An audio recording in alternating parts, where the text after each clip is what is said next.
How's it going, everybody? Thank you very much. I'm Orlando Ruiz Jr. Welcome to another classic movie review. This is my review of a movie that came out in 1978, directed by the late Richard Donner. Movie stars Christopher Reeve, Gene Hackman, Marlon Brando, Ned Beatty, Margot Kidder, Mark McClure. You got Jackie Cooper. Of course, I gotta mention Glenn Ford. Hell of a cast in this film with a great music score, and of course, the movie is Superman, the movie, which I just think of as Superman because when you watch the movie, when the title comes on the screen, it doesn't say Superman the movie, even though it says that on the cover and the poster. On the film, in the credits, it just says Superman. So, Superman, 1978. The 60s and 70s was a great time for movies because, as far as cinema goes, it was a trailblazing era of films where movies were making so much progress out of the repressed and very censored time of the 50s. The 70s was really a time of more like raw movies, movies that were kind of gritty and showed a lot more realism because of a lot of the progress made from the 60s. Then in 1975, a little movie made by Steven Spielberg called Jaws came out and defined what a summer blockbuster was. And then because that movie was so fun and it was like this public kind of cultural phenomenon, we started to get more movies that you could have fun at when you went to the movies. Movies like Star Wars and Close Encounters of the Third Kind and Moonraker and Spy Who Loved Me and Superman from 1978 definitely falls under that category of the movies that brought back the fun into cinema. This movie came out in 1978, so for people that are used to CGI and modern day movie special effects, I can see this feeling very dated in certain scenes.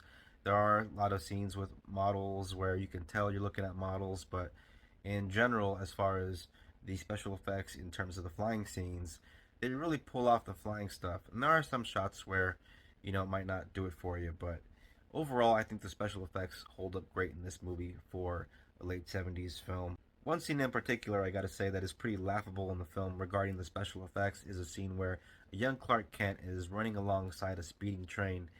It hasn't aged very well and it just doesn't look right. And you can tell what they were trying to achieve, but because the rest of the movie is so damn good and, there are a lot of effects in the movie that do work, you just kind of roll with it. Whenever Superman is disguised as Clark Kent and he's supposed to be all clumsy and awkward, it's really Superman just acting and putting on a performance. And sometimes the performance is so good by Christopher Reeve that it feels like he's playing two separate people at times because ultimately Clark really is nothing like Superman.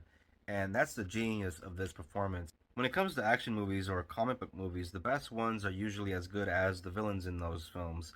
And Lex Luthor is a character that is kind of a number one nemesis of Superman because even though he is this guy that doesn't have any powers, he does have wit and intellect and is still able to get the upper hand on Superman, even though he is this all time powerful kind of godlike being and still able to pose a threat to him. After the opening sequence on Krypton, we get to see Clark Kent as a teenager in the 50s going to high school in Smallville, Kansas, where he has this crush on Lana Lang, who's a cheerleader, and even though he knows he can run a football faster than anybody on the field and knows he can kick it into outer space, he still is aware that that kind of thing isn't something that he needs to flaunt at this time, and so he keeps all of that, on the low low. I think the filmmakers did an excellent job in recreating the 1950s for the Smallville sequence because it really does have a great aesthetic in terms of giving that 50s vibe with the clothing and the cars and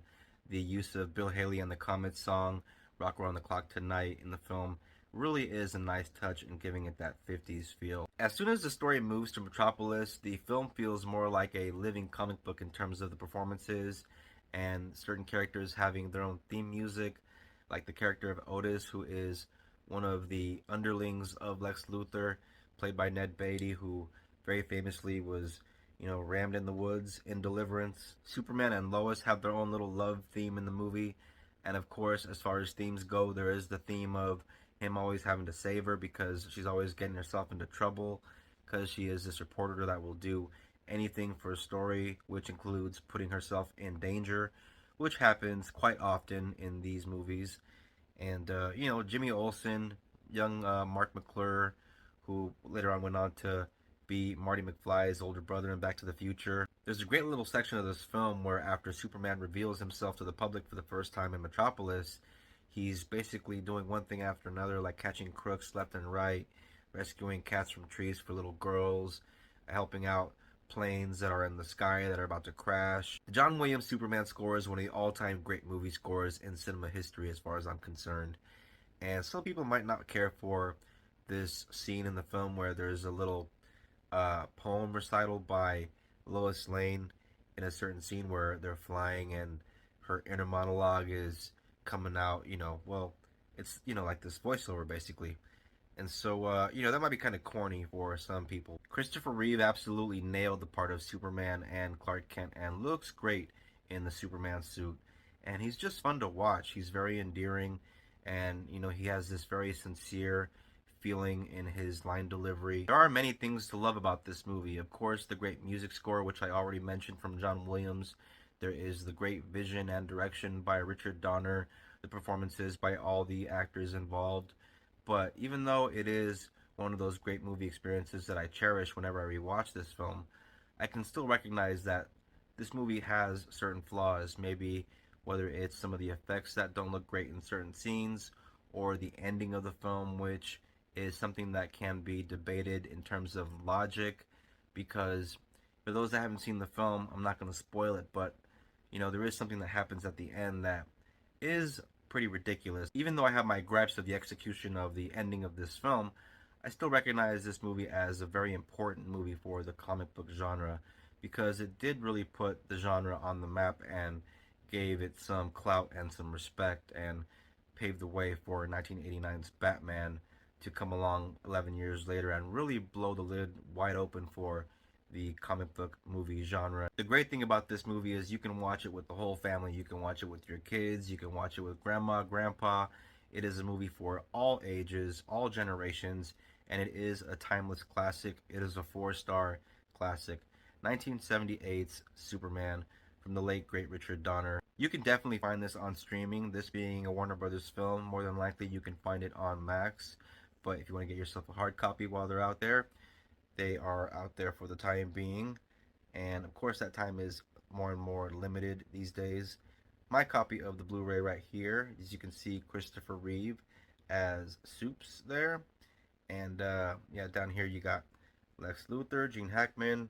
You got Margot Kidder there, Lois Lane, and Christopher Reeve there in disguise as Clark Kent. Thank you all very much for watching this classic movie review. I very much appreciate you.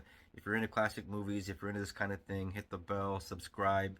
Please don't forget to comment, share, like. All that really helps out the channel. If you're a returning viewer, thank you very much for your support. I very much appreciate you watching. And please look out for the next classic movie review. Happy holidays. Take care of each other. Peace out. Bye-bye.